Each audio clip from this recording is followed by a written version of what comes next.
Bhopal gas त्रासदी, officially मरने वालों की संख्या 2259 बताई गई।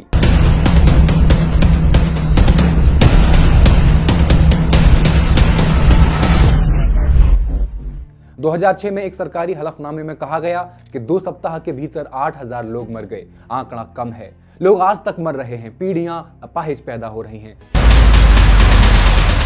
वो भयावह दृश्य जब 2000 जानवरों को इकट्ठा करके दफनाया जा रहा था। 5 लाख से ज्यादा लोगों की रगों में जहरीली गैस दौड़ रही थी, वही गैस जिसका इस्तेमाल सेकेंड वर्ल्ड वॉर में हिटलर ने यहूदियों को मारने के लिए किया था। 1996 में एक संभावना ट्रस्ट क्लिनिक की शुरुआत की गई थी, जो 1996 से ही भोपाल गैस त्रासदी के पीड़ितों को मुफ्त इलाज दे रहा था। लेकिन इसी साल 1 जनवरी को संभावना ट्रस्ट क्लिनिक ने पैसों की कमी के कारण अपनी सेवाएं बंद कर दी। इन चेहरों को देखिए जिनका इलाज यहाँ चल रहा था, इन चेहरों को देखिए जो आज भी अपाहिज पैदा हो रहे हैं। इसके खिलाफ प्रोटेस्ट किया गया तो सरकार को फैसला बदलना पड़ा। ये क्लिनिक फिर से शुरू किया जा रहा है।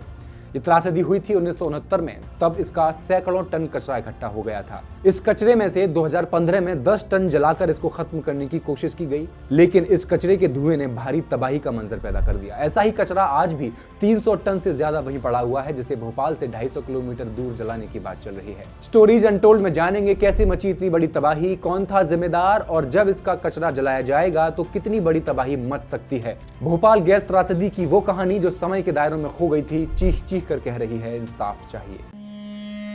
I regard myself as a soldier, though a soldier of peace. Let us leave aside slogan. At the stroke of the midnight hour, नमस्कार, मैं हेमंत और आप पॉलिटिक्स देख रहे हैं। यूनियन कार्बाइड कॉरपोरेशन एक अमेरिकन कंपनी है जो 100 साल से भी ज्यादा पुरानी है। ये कंपनी साल 1969 में union carbide India limited UCIL के नाम से भोपाल में एक फैक्ट्री शुरू करती है। इस फैक्ट्री में सेविन नाम का एक खास कीटनाशक बनाया जाता था। सेविन बनाने के लिए एक केमिकल की जरूरत होती थी, मिथाइल आइसोसाइनेट या MIC। ये केमिकल बेहद खतरनाक और जानलेवा किस्म का होता है। UCIL इस रसायन को अमेरिका से आयात करती थी। आयात किए हुए MIC से सेविन बनाने के कुछ अंतराल के बाद कंपनी को महसूस हुआ कि सौदा घाटे का साबित हो रहा है, जिसकी वजह से धीरे धीरे कंपनी को फंड की कमी होने लगती है। कंपनी एक फैसला करती है कि जो मिथाइल आइसोसाइनेट अमेरिका से खरीदा जा रहा था उसे क्यों ना भारत में बना लिया जाए। फैसला ले लिया गया, लेकिन इसे अंजाम तक पहुंचाना इतना आसान नहीं था और ना ही सीमित संसाधनों की वजह से देश में ऐसे खतरनाक रसायनों का निर्माण बिल्कुल भी सुरक्षित था। अमेरिकी कंपनी UCIL सरकारी दफ्तरों के चक्कर काटना शुरू कर देती है ताकि लाइसेंस प्राप्त किया जा सके। 1 जनवरी 1970 को लाइसेंस लेने के लिए अप्लाई कर दिया जाता है, लेकिन 5 साल बीत जाते हैं, मामला लटका ही रहता है। 25 जून 1975 को इंदिरा गांधी आपातकाल लागू कर देती हैं और 4 महीने के बाद 31 अक्टूबर 1975 को कंपनी को लाइसेंस ग्रांट कर दिया जाता है।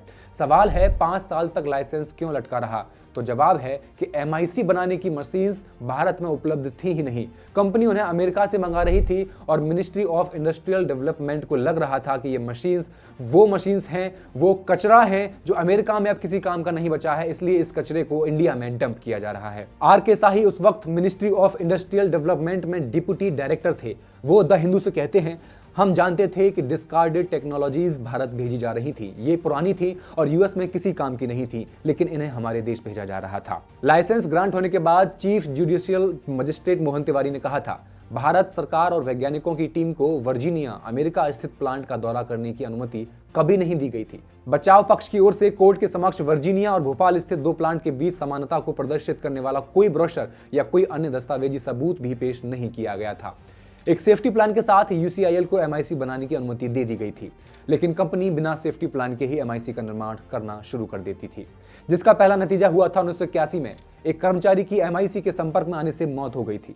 इसके बावजूद भी कंपनी अपने सेफ्टी प्लान पर कोई ध्यान नहीं देती और कारखाना उसी तरह चलता रहता है। MIC का उत्पादन इंडिया में ही करने के बावजूद कंपनी के सामने एक और समस्या पैदा हो जाती है। कंपनी सेविन नाम के जिस कीटनाशक का उत्पादन कर रही थी उसकी भारत में बिक्री रुकने लगती है या कम होने लगती है। कई कॉम्पिटिटर मार्केट में आ चुके होते हैं, सस्ते दामों पर अपने प्रोडक्ट्स बेच रहे होते हैं। यूनियन कार्बाइड घाटे में जाने लगती है, कंपनी पर दबाव बढ़ने लगता है। कंपनी जो खर्चा सेविन बनाने में कर रही थी अब उसे कम करना शुरू कर देती है। कॉस्ट कटिंग शुरू कर दी जाती है, कर्मचारियों की संख्या कम कर दी जाती है, नौसिखिया कर्मचारियों को काम पर रखा जाता है, सेफ्टी मेजर्स को नजरअंदाज कर दिया जाता है। जैसे अगर पाइप डैमेज हो जाते हैं तो उन्हें बदलने के बजाय उन्हें रिपेयर किया जाता है, जिससे पाइप लीकेज की घटनाएं बढ़ने लगती हैं।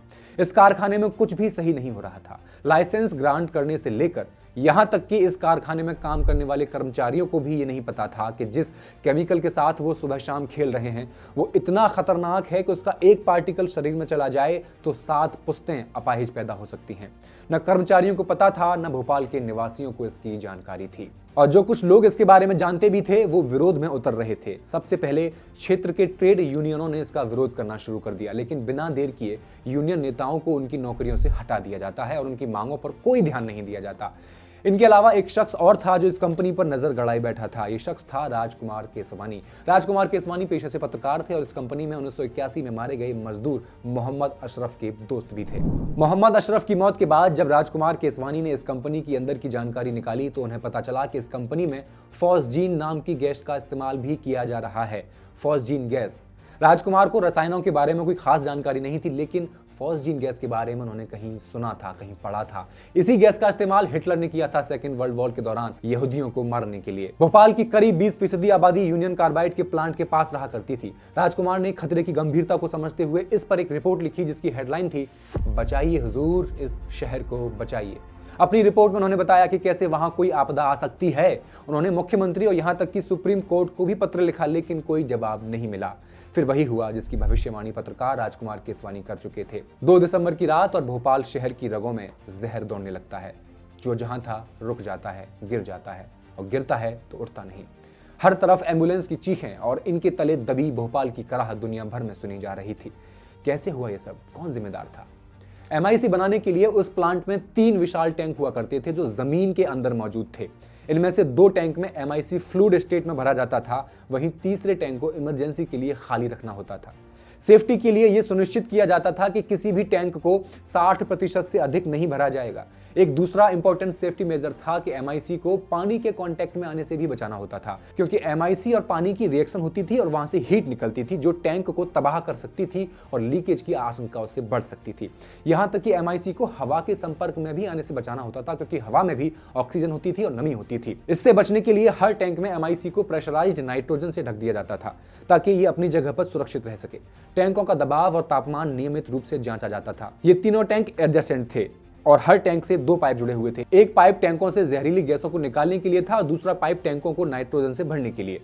अगर टैंकों में दबाव कम हो जाता तो दबाव बनाने के लिए और नाइट्रोजन डाला जाता था। यहां काम करने वाले कर्मचारियों का काम था इन पाइपों को नियमित रूप से साफ करना, टैंकों में प्रेशर और मात्रा चेक करना, ताकि जब भी सेवन बनाने के लिए MIC को बाहर निकाला जाए जमीन के अंदर से तो वो सुरक्षित रूप से बाहर आ सके। लेकिन उस रात इन टैंकरों में 60% से ज्यादा MIC भरा हुआ था। यहां तक कि तीसरा टैंक जो आपात स्थिति के लिए खाली होना चाहिए था वो भी MIC से भरा हुआ था। ये सब कंपनी कॉस्ट कटिंग के लिए कर रही थी ताकि कम लागत में ज्यादा सेवन बनाया जा सके। इसके अलावा 3 में से 2 टैंकों का दबाव भी सही नहीं था। तीसरा, MIC का लेवल दिखाने वाला इंडिकेटर काम ही नहीं कर रहा था। चौथा, वो अलार्म जो टैंकरों का टेम्परेचर बहुत बढ़ जाने पर बच जाया करता था वो भी काम नहीं कर रहा था। 5वां, हर टैंक में एक प्रेशर कंट्रोल वाल्व था, लेकिन एक टैंक पर प्रेशर कंट्रोल वाल्व काम नहीं कर रहा था और किसी ने इसकी मरम्मत भी नहीं करवाई। और आखिरी ये कि फैक्ट्री में किसी दुर्घटना की स्थिति के लिए 2 बड़े अलार्म लगाए जाते थे। एक अलार्म फैक्ट्री में काम करने वालों के लिए, दूसरा ज्यादा तेज आवाज वाला अलार्म फैक्ट्री के आसपास रहने वाले भोपाल के निवासियों के लिए, और ये भी काम नहीं कर रहा था। UCIL में ये सारी समस्याएं चल रही थी, लेकिन 2 दिसंबर 1984 की रात भोपाल के निवासियों के लिए एक सामान्य रात थी। भोपाल शहर पहाड़ियों से घिरा हुआ है, इसलिए दिसंबर के महीने में ये एक ठंडी रात थी। रात के 9 बजे मजदूरों की शिफ्ट बदल रही थी। यूनियन कार्बाइड में नए मजदूर काम पर आने लगे थे। MIC टैंकों से जुड़े पाइपों को धोना शुरू किया गया। पाइपों में पानी डाला, लेकिन पानी डालते समय कुछ अजीब लगा। पानी एक तरफ से डाला जा रहा था, लेकिन वो दूसरी तरफ से बाहर निकल नहीं रहा था। उन्होंने फिल्टर साफ करना शुरू किया, ये मानते हुए कि पानी जाम हो रहा है, और यही प्रक्रिया, यही प्रोसेस दोबारा दोहराई, फिर से दोहराई। अभी भी पानी दूसरी तरफ से नहीं निकल रहा था। कर्मचारियों ने इसकी जानकारी सुपरवाइजर को दी। सुपरवाइजर ने ऑपरेटर को कहा कि वो पाइपों में पानी चलने दें, क्योंकि अगली शिफ्ट के कर्मचारी आकर पानी बंद कर देते थे। आमतौर पर पाइपों में स्लिप ब्लाइंड होती है जो पानी को टैंकों में जाने से रोकती है, लेकिन इन पाइपों पर स्लिप ब्लाइंड नहीं थे। रात करीब 10 बजे टैंकों में पानी जाने लगा। टैंकों में पानी बड़ी मात्रा में जा रहा था जहां MIC मौजूद था। जैसा कि आपको बताया गया था कि MIC और पानी में घातक रिएक्शन हो जाता है, रिएक्शन होना शुरू हो जाता है।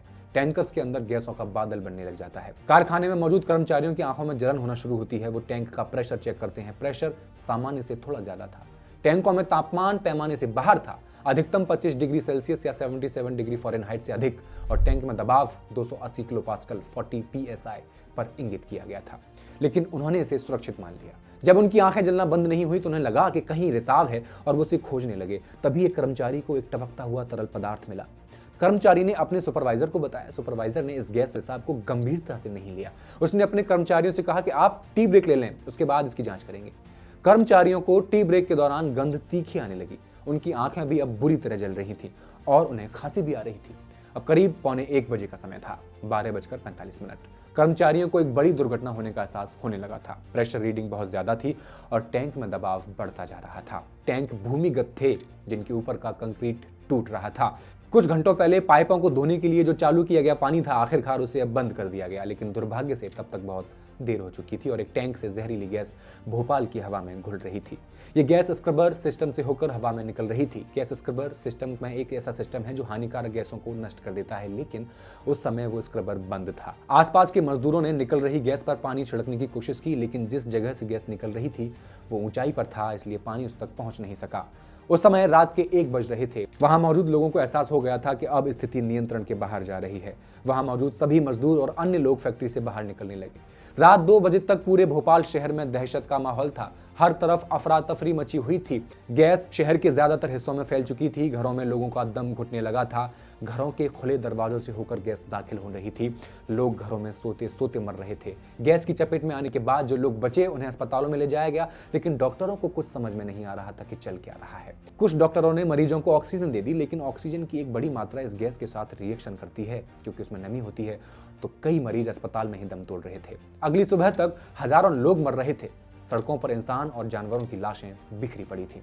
यह आपदा करीब 3500 लोगों की तत्काल मौत का कारण बनी। बाद में गैस के प्रभाव से मरने वालों की संख्या 15,000 से ज्यादा बताई गई और ये अभी तक जारी है। इन्हीं गैस प्रभावित लोगों का इलाज करने के लिए संभावना ट्रस्ट ने भोपाल में साल 1996 में एक संभावना ट्रस्ट क्लिनिक की शुरुआत की। ये क्लिनिक साल 1996 से ही भोपाल गैस त्रासदी के पीड़ितों को मुफ्त इलाज दे रहा है, लेकिन इसी साल 1 जनवरी को संभावना ट्रस्ट क्लिनिक ने धन की कमी के कारण अपनी सेवाएं बंद कर दी। पीड़ितों के लिए क्लिनिक का बंद होना एक हादसे की तरह था। इस ट्रस्ट में लगभग 45 देशों से 30,000 लोग डोनेशन दे रहे थे, लेकिन साल 2019 में केंद्र सरकार ने foreign contribution regulation act FCRA के तहत इस ट्रस्ट के रजिस्ट्रेशन पर रोक लगा दी। सरकार का कहना था कि इस ट्रस्ट ने साल 2019 में FCRA के पोर्टल पर एनुअल ऑडिट रिपोर्ट अपलोड नहीं की थी, इसलिए रजिस्ट्रेशन कैंसिल कर दिया गया था। जबकि ट्रस्ट के पदाधिकारियों का कहना है कि उन्होंने रिपोर्ट सबमिट की थी, लेकिन तकनीकी कारण से रिपोर्ट पोर्टल पर अपलोड नहीं हो सकी। इसके बाद नियमानुसार 3 साल बाद ही दोबारा रजिस्ट्रेशन के लिए आवेदन किया जा सकता था। जब इस ट्रस्ट ने 3 साल बाद 2023 में दोबारा रजिस्ट्रेशन के लिए आवेदन किया तो उस पर अब तक कोई कार्यवाही नहीं की गई थी। पिछले 5 साल से क्लिनिक में फंड की कमी चल रही थी, जिससे क्लिनिक में दीर्घकालिक इलाज के लिए रजिस्टर्ड 37,000 से ज्यादा पेशेंट्स को सुविधाओं के लिए जूझना पड़ रहा था। अब जब हाल ही में क्लिनिक बंद हुआ तो लोगों ने भारी प्रदर्शन किया, जिसके दबाव में आकर सरकार ने क्लिनिक का रजिस्ट्रेशन बहाल कर दिया है, लेकिन साथ में एक नई मुसीबत भी खड़ी कर दी है। दरअसल दिसंबर 1984 से लेकर आज तक फैक्ट्री के 337 टन जहरीले कचरे को परिसर से नहीं हटाया जा सका है। इस कचरे में कई तरह के खतरनाक पदार्थ हैं। BBC की एक रिपोर्ट के मुताबिक इनमें ऐसे केमिकल भी शामिल हैं जिन्हें फॉरएवर केमिकल कहा जाता है, यानी ऐसे केमिकल जिनके टॉक्सिक गुण कभी खत्म ही नहीं होते। कई स्टडीज में यह बात बताई गई है कि इस कचरे से रिसाव हो रहा है जो जमीन के अंदर नीचे जाकर भूजल में मिल रहा है और लोगों के स्वास्थ्य पर उसका बुरा असर भी पड़ रहा है, जिसको लेकर 3 दिसंबर 2024 को मध्य प्रदेश हाईकोर्ट ने 4 हफ्तों के अंदर कचरे को हटाने का आदेश सरकार को दिया।